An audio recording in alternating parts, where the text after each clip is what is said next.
Hello बच्चों, कैसे हैं आप सब लोग। तो बेटा अजर्सन और रीजन की इंपॉर्टेंस तो आप लोगों को पता ही है कि सारे एग्ज़ाम में इससे क्वेश्चन बनते ही बनते हैं। और जहाँ तक कि हम लोग फिजिक्स की अगर बात करें तो फिजिक्स में टोटल 14 चैप्टर आप लोगों को देखने को मिलते हैं। उसमें से अगर हम देखें आज के इस लेक्चर में, ये मास्टर क्लास में, हम 2 चैप्टर के अजर्सन और रीजन के क्वेश्चन पूरे कंप्लीट करने वाले हैं। इससे बाहर आपको क्वेश्चन देखने को नहीं मिलेंगे। यहाँ पर आप लोगों को इजी, मॉडरेट और हार्ड लेवल सारे क्वेश्चन आप लोगों को देखने को मिल जाएंगे। तो ऐसे इसका मतलब हमारे जो 14 चैप्टर हैं, तो ऐसे हमें 7 वीडियो यहाँ पर लानी पड़ेंगी। एक वीडियो में 2 चैप्टर कंप्लीट कर रहा हूँ, ऐसे हर वीडियो में हम 2-2 करके कंप्लीट करेंगे तो 7 वीडियो में टोटल 14 चैप्टर हम लोग कवर कर लेंगे। तो आप लोगों को वीडियो को लाइक और सब्सक्राइब और शेयर कर देना है, ठीक है। ये तो कहने की ज़रूरत बिल्कुल भी नहीं है। और आगे हम लोग सीधे यहाँ पर क्लास स्टार्ट करेंगे। जो भी आज का कंटेंट रहने वाला है वो आप लोगों को यहाँ पर दिख ही रहा है, ठीक है। इसको मैं क्या ही एक्सप्लेन करूँ, तो इसमें हम टाइम वेस्ट बिल्कुल भी नहीं करेंगे, सीधे आगे बढ़ेंगे। तो क्वेश्चन नंबर हम फर्स्ट देखते हैं। तो पता ही है आप लोगों को, इसमें अजर्सन रीजन के सारे क्वेश्चन रहने वाले हैं। तो इसमें एक अजर्सन रहता है जिसको हम स्टेटमेंट भी कह सकते हैं, और दूसरा एक रीजन, उसका कंक्लूजन आप लोग कह लो, ठीक है। तो हमें पहले तो चेक करना होता है कि स्टेटमेंट ठीक है नहीं है, फिर दूसरा हमें रीजन को चेक करना होता है वो ठीक है या नहीं है। अगर ये दोनों ठीक हैं तो फिर हमें दूसरा ये भी चेक करना होता है, जो रीजन नीचे रीजन दिया होगा वो ए का रीजन तो नहीं है, मतलब ए का कारण तो नहीं है दूसरा वाला जो रीजन दिया है। तो ये हम इसमें चेक करेंगे। उसके अकॉर्डिंग हमें यहाँ पर ऑप्शन दिए होते हैं, तो जो हमें ठीक होगा उस ऑप्शन को हम लोग करेक्ट करके आ जाते हैं। तो ये आप लोगों को अभी रटना नहीं है, अभी टेंशन नहीं लेनी है। आप क्वेश्चन जब प्रैक्टिस करेंगे ना तो आप लोगों को बहुत ही ईजी लगेंगे। तो पहले कॉन्सेप्ट को समझ लेते हैं, उसके बाद जाके हम लोग क्या करेंगे, इनका ऑप्शन को टिक करेंगे। तो सबसे पहले देखते हैं कि अजर्शन ए इसमें क्या दिया है, the potential at any point due to an electric dipole is 0। तो किसी पोटेंशियल के थ्रू कह रहा है कि किसी पॉइंट पर इलेक्ट्रिक पोटेंशियल की वैल्यू 0 होती है। तो क्या आप लोगों को ये ठीक लग रहा है? जो आपने अभी तक क्लास में कॉन्सेप्ट पढ़े हुए हैं, मैं आपको बताता हूँ, याद दिलाता हूँ। देखो, जब हमने एक डायपोल लिया था, डायपोल के अगर हम इक्वेटोरियल पॉइंट पर हम पोटेंशियल निकालते हैं तो वो तो 0 आया था, इसके अकॉर्डिंग ये तो ठीक है। पर ये कह रहा है एनी पॉइंट पर 0 होता है, किसी भी पॉइंट पर 0 होता है। तो जब हमने यहाँ पर पोटेंशियल की वैल्यू फाइंड करी थी एक्सियल पॉइंट पर, तो क्या इसमें 0 आई थी? बिल्कुल भी नहीं। ये आई थी 1/4πε0 P अपॉन में कितना, r²। तो ये 0 तो नहीं आ रहा है ना, तो ये तो कह रहा है किसी पॉइंट पर 0 होता है। तो इसका मतलब ये ऑप्शन इसका रॉन्ग हो जाने वाला है, अजर्सन सही नहीं है। रीजन देखते हैं, dipole consists of equal and opposite charges. तो कह रहा है कि डायपोल के पास इक्वल और कैसे अपोजिट चार्जेस होते हैं। तो ये तो बिल्कुल भी सही है, ये हम लोग कह सकते हैं कि इसका जो रीजन है वो सही है। पर ये रीजन, इस रीजन की वजह से क्या ऐसा हो रहा है? बिल्कुल भी नहीं। अगर हम देखें कि ये जो चार्ज हैं प्लस और माइनस हैं, इसकी वजह से पोटेंशियल 0 आया क्या? बिल्कुल भी नहीं आया। इसका मतलब ये वाला है तो सही, पर इसका रीजन तो ये बिल्कुल भी नहीं है। तो हम क्या कह सकते हैं, ए जो यहाँ पर है फॉल्स है, आर इज ट्रू है, तो ये वाला हो जाएगा ना। तो ऑप्शन नंबर सी इसका राइट ऑप्शन हो जाएगा। चलते हैं नेक्स्ट क्वेश्चन की तरफ। अभी कन्फ्यूजन हो रहे हैं, कोई दिक्कत नहीं, अभी आप लोगों को क्वेश्चन करते रहेंगे तो आप लोगों को प्रैक्टिस होते रहेगी और आप लोगों को कॉन्सेप्ट भी आप लोगों के बनते रहेंगे।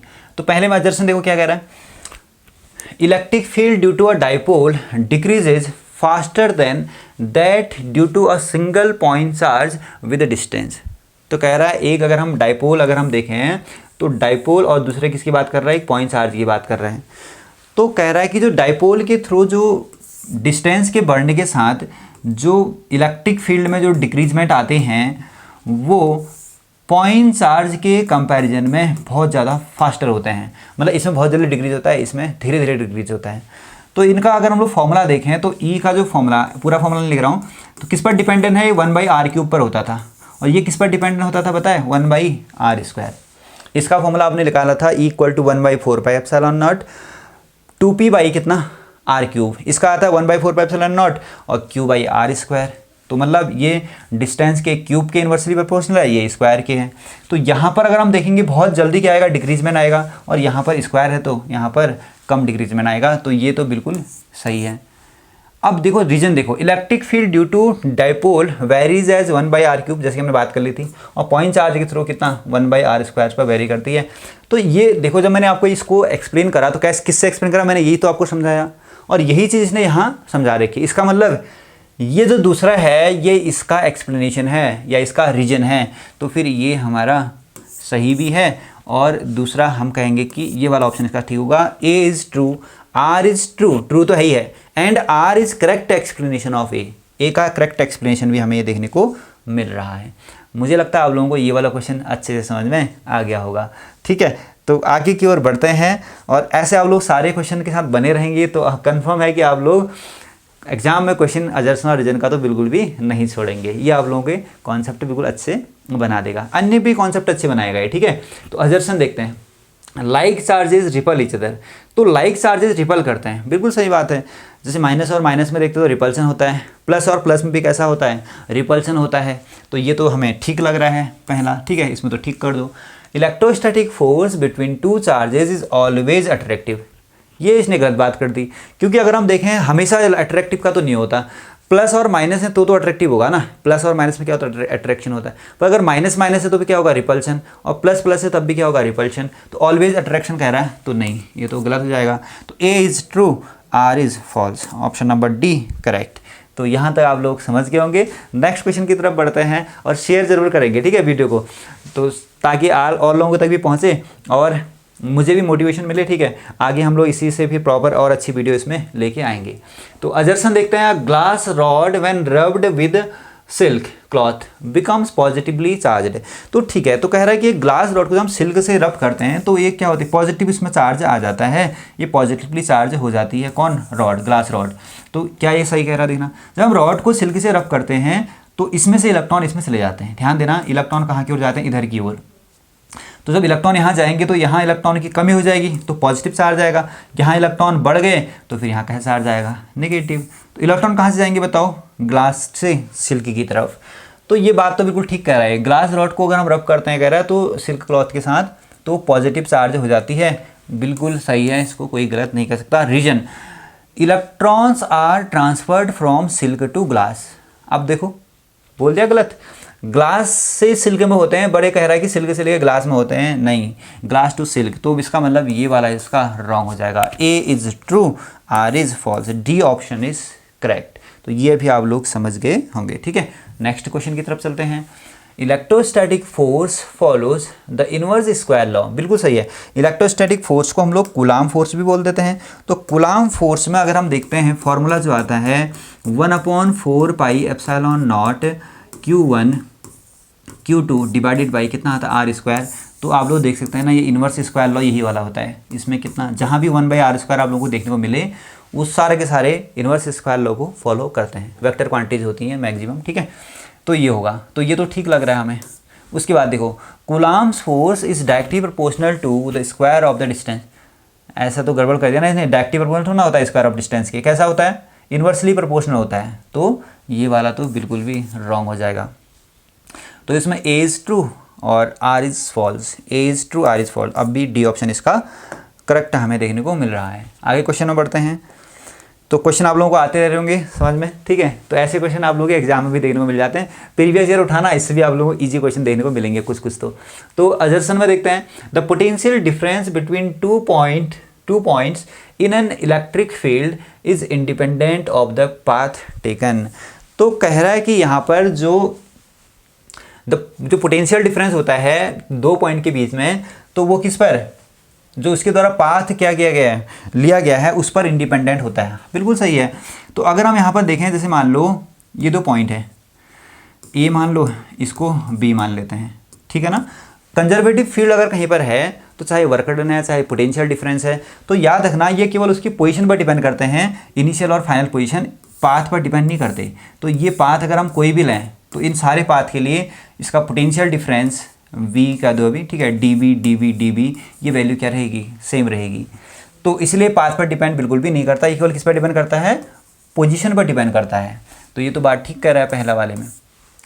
तो कह रहा है इलेक्ट्रोस्टैटिक फील्ड आर कंजर्वेटिव। हाँ, मैंने बोला था ना, जब भी कंजर्वेटिव होता है तब ऐसा होता है। तो कंजर्वेटिव होता है इलेक्ट्रोस्टैटिक फील्ड, ये आप लोगों को हमेशा वैसे भी याद रखना है। तो यहाँ से कॉन्सेप्ट हमारा बन गया और ये क्वेश्चन का आंसर भी हमें मिल गया। तो यहाँ पर आर जो है ना, ए का एक्सप्लेनेशन भी है, तो इसका मतलब ए ऑप्शन इसका राइट ऑप्शन हो जाएगा। आगे बढ़ते हैं। तो नेक्स्ट क्वेश्चन की तरफ देखो क्या आ रहा है। Conductor placed in an external electric field experience not force if it is natural. Sorry neutral. तो अगर ये कह रहा है कि कंडक्टर है, मान लो वो न्यूट्रल है, न्यूट्रल का मतलब उस पर कोई चार्ज नहीं है, तो इलेक्ट्रिक फील्ड में उस पर कोई फोर्स नहीं लगा कर रहा है। तो क्या ये बात आपको ठीक लगती है? देखना, जैसे कि मान लो ये इलेक्ट्रिक फील्ड अगर हम मान लें, ये इलेक्ट्रिक फील्ड मान लो, इलेक्ट्रिक फील्ड कैसे बनता है? हमेशा प्लस से निकलता है लाइंस और माइनस की ओर जाती हैं। तो यहाँ कोई प्लस चार्ज होगा, इधर कोई माइनस रहा होगा। ये एग्जाम्पल समझने के लिए हमने बना दिया, ठीक है। अब यहाँ पर अगर मैं किसी कंडक्टर को रख दूँ तो क्या इस कंडक्टर पर कोई भी फोर्स वर्क नहीं करेगा? जैसे हमने स्केल को रब किया तो उसको हम जब कागज़ के टुकड़े के पास ले जाते हैं तो वो तो पहले न्यूट्रल होते हैं, तो उनको फिर भी वो क्या करता है? अट्रैक्ट कर लेता है। सेम यहाँ पर भी है। क्यों करता है? उसका रीजन समझते हैं। देखना, जब ये प्लस सोर्स चार्ज है, ये प्लस चार्ज क्या करेगा? इसमें जितने भी माइनस होते हैं इलेक्ट्रॉन्स, कंडक्टर के अंदर जो भी इलेक्ट्रॉन होंगे उनको अपने अट्रैक्ट करेगा, तो इसलिए एक तरफ माइनस चार्ज इंड्यूस्ड हो जाता है। नेगेटिव वाला क्या करेगा? इनके प्रोटॉन को, पॉजिटिव को अपने अट्रैक्ट करेगा, तो सारे पॉजिटिव तरफ एक तरफ की ओर इकट्ठा होने लगते हैं। इस मेटल की सारे इलेक्ट्रॉन एक तरफ इकट्ठा हो गए, सारे प्लस एक तरफ इकट्ठा हो गए। इकट्ठा क्यों हुए? क्योंकि इन्हें फोर्स लगाया। इसका मतलब कंफर्म हो गया कि इस पर फोर्स लगता है, ठीक है। तो यही चीज़ है। तो ये नो फोर्स कह रहा है तो गलत हो गया। नहीं, आगे देखो reason, electric field inside a conductor in electrostatic equilibrium is always zero. ये तो बात ठीक है। जैसे कि हमने एक देखा था स्पेयर में भी अगर हम चार्ज रख दें तो इसमें भी अगर हम देखें तो अंदर इसमें जो इलेक्ट्रिक फील्ड होता है, ई की वैल्यू कितनी होती है? वो जीरो ही होती है। तो ये हमें ठीक लग रहा है। तो इसमें ए रॉन्ग है और आर इसका ट्रू हो जाएगा। A is false, R is true, C option is correct. आगे बढ़ते हैं, नेक्स्ट क्वेश्चन आप लोग देखेंगे, ठीक है। अगले क्वेश्चन में कह रहा है कि इलेक्ट्रिक चार्ज इज क्वांटाइज्ड। बहुत ही सही बात है कि ये तो होता ही है। इलेक्ट्रिक चार्ज हमेशा क्या रहता है? क्वांटाइज्ड होता है। रीजन देखो क्या कह रहा है, ये तो ठीक हो गया फिर, ठीक है। इसको हम लोग पहले राइट कर लेते हैं। तो ये तो है इसका राइट ऑप्शन। फिर charge on any body is an integral multiple of elementary charge, ठीक है। किसी भी बॉडी में चार्ज जो आता है, जैसे मान लो इस पर जो भी चार्ज आया था, जब हमने इसको सिल्क से रब किया तो जो इसमें चार्ज आया वो किसकी वजह से आया पता है? इलेक्ट्रॉन ट्रांसफर की वजह से। और इलेक्ट्रॉन हमेशा कैसे ट्रांसफर होता है पता है? Integral multiple of e, q equals to n, हमने फॉर्मूला पढ़ा था। तो इसी को हम क्वांटाइजेशन कहते हैं। तो हमने जो कॉन्सेप्ट सीखा उससे हमने ऊपर वाला फॉर्मूला ड्राइव कर दिया। इसका मतलब ये दोनों ठीक भी हैं और ये इसका रीजन भी है। तो ए ऑप्शन राइट इसका हो जाएगा। आगे बढ़ते हैं।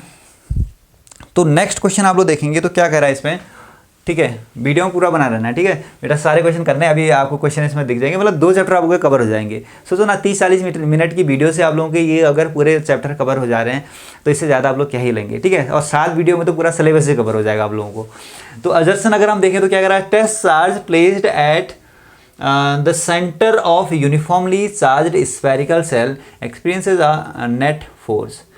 तो ये चीज़ मुझे ठीक नहीं लगी, गलत है। क्या कह रहा है देखो, a test charge placed at the centre of uniformly charged spherical shell. तो पहली बात तो यूनिफॉर्मली चार्ज अगर स्फेरिकल सेल है तो उसके सेंटर पर ई की वैल्यू कितनी होती है? 0। ये भी हमने डेरिवेशन करा होगा ऐसा वाला ना। तो इसमें हमने जब इलेक्ट्रिक फील्ड फाइंड किया था, अंदर गॉस लॉ का एप्लीकेशन है ये, तो यहाँ ई की वैल्यू कितनी आती है? 0। अब कहीं पर अगर ई 0 है तो वहाँ पर अगर हम चार्ज पर कोई चार्ज रख देते, मान लो क्यू रख दिया मैंने चार्ज, तो इस चार्ज में फोर्स कितना होता था? Q E. और हमें पता है इसमें ई की वैल्यू कितनी है? 0। तो जब ई 0 है तो फिर पूरा ही क्या कर देगा? इसको 0 नहीं कर देगा। तो फोर्स की वैल्यू कितनी आनी चाहिए? 0। पर ये तो कह रहा है उस पर नेट फोर्स होता है कह रहा है। तो इसका मतलब ये तो हो जाएगा गलत। उसके बाद electric field inside the uniformly charge spherical shell is not 0। अभी तो हमने 0 निकाल रखा है, तो भाई ये तो गलत है। तो इसका मतलब दोनों फॉल्स हैं। A is false, R is false, option number B right, ठीक है। नेक्स्ट क्वेश्चन की तरफ बढ़ते हैं। तो एक ही वीडियो में आप लोगों को पूरा ये फिनिश करना है लेक्चर, ठीक है, ताकि दोबारा देखने की कोई झंझट ही ना इसमें ना रहे और आपको एक ही से पूरे कॉन्सेप्ट अच्छे से आ जाएं। बाद में एग्जाम टाइम पे एक बार रिवाइज कर ले जाना, इसको हो जाएगा। अदर्शन देखते हैं। Coulomb's law is valid for point charges only. हाँ, ये तो हमने पढ़ रखा है। जब हम लोग डेफिनेशन बनाते हैं उसमें भी लिखते हैं the force between 2 point charges. तो इसका मतलब पॉइंट चार्ज के लिए ही होता है। और पॉइंट चार्ज किसे कहते हैं पता है? जबकि 2 चार्जेस का जो साइज होगा वो उनकी डिस्टेंस के बीच कंपैरिजन में बहुत ही छोटा होगा, नेग्लिजिबल होगा। मतलब इसका साइज इस डिस्टेंस के में बहुत ही छोटा है, तो उसको हम पॉइंट बोलते हैं। तो आगे क्या करा देखना, the distance between 2 charges should be large as compare to their size. देखो वही बोल दिया इसने सेम। तो इसका मतलब ये इसका रीजन हो जाएगा, क्योंकि इसकी वजह से तो हमें इसको हम पॉइंट चार्ज बोल रहे हैं ना, तो ये इसका क्या है बताओ बेटा, रीजन है। तो इसका मतलब ऑप्शन नंबर ए इसका सही। देखो दोनों ठीक थे इसमें, A is true and R is true, दोनों ट्रू हैं, पर क्या है दूसरा वाला पहले का एक्सप्लेनेशन भी देखने को मिल रहा है। ठीक है, आगे देखो, the electric field at the centre of uniformly charged ring is 0। हाँ होता है ना, इसी रिंग की आपने रिंग पर भी निकाला होगा, रिंग के सेंटर पर इलेक्ट्रिक जब हमने क्या निकाला, फील्ड फाइंड किया, तो उसकी वैल्यू कितनी होती है, 0 होती है। तो ये ऑप्शन तो हमें ठीक लग रहा है। इसका रीजन क्या होता है पता है, जो भी उसमें कितने होते हैं, जो वेक्टर्स होते हैं, ये वेक्टर का अगर हम नेट निकालें तो 0 आता है। तो electric field vectors due to all देखो यही लिखा है, elements cancel out the centre. तो सारे के सारे जो वेक्टर एलिमेंट्स होते हैं वो एक दूसरे को कैंसिल कर देते हैं, इसीलिए इसकी वैल्यू 0 आती है। तो ये दोनों सही हैं, तो मतलब इसका ये ऑप्शन आप लोगों का सही रहेगा, क्योंकि दूसरा पहले का रीजन भी है। हाँ ये क्वेश्चन आप लोग देखेंगे, तो इस क्वेश्चन में क्या कर रहा है, इसे बोल रहा है अजर्शन में, if a charged object is brought near an uncharged conductor the conductor gets an induced charge. बिल्कुल सही, अभी हमने पीछे देखा था जो कंडक्टर वाले में करा था हमने। तो कह रहे हैं कि अगर हम क्या करते हैं, किसी अनचार्ज्ड कंडक्टर को और एक चार्ज्ड कंडक्टर के पास लेके आते हैं, तो मान लो एक चार्ज्ड कंडक्टर है, इसमें बहुत सारा चार्ज है, positive charge, highly positive charged plate. ठीक है, इसको हमने क्या करा, एक अनचार्ज्ड प्लेट के पास हम इसको लेके आए, तो क्या होगा पता है, इस प्लेट के सारे माइनस को ये अपनी ओर अट्रैक्ट कर लेगा और सारे प्लस को क्या कर देगा, रिपल कर देगा। तो प्लस सारे दूसरी तरफ इकट्ठा हो जाएंगे, माइनस सारे एक तरफ, इसी को तो हम बोलते हैं इंड्यूस चार्ज। ये सारे के सारे निगेटिव आ गए, इंड्यूस चार्ज, ये भी प्लस जो है वो कैसा है, इंड्यूस चार्ज हैं, तो इन्हीं को इंड्यूस चार्ज बोलते हैं। तो ये बिल्कुल सही बात बोल रहा है। उसके बाद रीजन क्या बता रहा, बोलो electrostatic induction occurs only in insulator. नहीं ये तो गलत है भैया, इंसुलेटर में नहीं होता है, कंडक्टर में भी होगा, इंसुलेटर में भी होगा, सब में होता है। देखो कागज़ के टुकड़ों में जब स्केल को लेके आए तो वो उसको अट्रैक्ट किया था, तो इसका मतलब वहाँ इंड्यूस चार्ज जनरेट हो रहे होंगे। तो एक इंसुलेटर है ना, तो इंसुलेटर में भी होता है और कंडक्टर में तो होता ही होता है, दोनों में होता है। तो इसका मतलब ये तो गलत है। तो A is true, R is false, D option right. ठीक है, आगे देखते हैं। Assertion, electric field lines never intersect. तो इलेक्ट्रिक फील्ड लाइंस कभी भी इंटरसेक्ट नहीं कर सकती हैं, ऐसा बोल रहा है। तो क्या ये सही बोल रहा है? हाँ ये तो इलेक्ट्रिक फील्ड लाइंस की प्रॉपर्टीज़ में आता है। Eight any point the electric field has unique direction. हाँ सही है। क्यों इसलिए इंटरसेक्ट नहीं कर सकती? क्योंकि किसी भी पॉइंट पर क्या होती है, इलेक्ट्रिक फील्ड की एक ही डायरेक्शन होती है। अगर इंटरसेक्ट करेगी तो फिर इसमें तो 2 डायरेक्शन हो जाएंगी। इसका मतलब ये दोनों ठीक हैं और ये इसका एक्सप्लेनेशन भी हमें देखने को मिल रहा है। तो मतलब इसका ऑप्शन नंबर ए करेक्ट हो जाएगा। आगे देखते हैं। The force between 2 charges in air is less then in vacuum. तो बेटा अगर हम देखें ना, वैक्यूम और एयर में फोर्स की वैल्यू क्या होती है आप लोगों को पता है?